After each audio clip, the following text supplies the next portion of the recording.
යුද්ධයෙන් පරාජය වෙද්දී හිට්ලර් තමන්ගේම රට සම්පූර්ණයෙන් විනාශ කරලා දාන්න කියලා අනකලේ ඇයි කියලා ඔයා දන්නවද?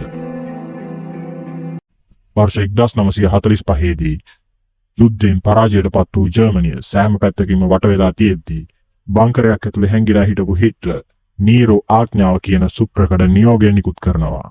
ඒකෙන් කියුනේ ජර්මනියේ තියෙන සෑම කර්මාන්ත ශාලාවක්ම, පාලමක්ම, ජල පද්ධතියක්ම හැමදේම විනාශ කරලා දාන්න කියන එකයි. සතුරන්ට කිසිම දෙයක් ඉතුරු කරන්න හිට්ලර්ට ඕනේ නැහැ. ජර්මනිය යුද්ධයෙන් පෙරදුනොත් මුළු ජාතියම විනාශ වෙලා යා යුතුයි කියලා ඔහු විශ්වාස කළා. හැබැයි පුදුමේ කියන්නේ ඔහුගේම ප්‍රධානීන් සහ හමුදා නිලධාරීන් මේ පිස්සු නියෝගය පිළිපදින්න ප්‍රතික්ෂේප කළා. තමන්ගේම රට ගිනි තියන්න හදපු මේ නායකයා ගැන ඔයා මොකද හිතන්නේ? මේ වගේ ලෝක යුද රහස් බලන්න හිඩන් ක්විස් අපිව අදම ෆලෝ කරන්න.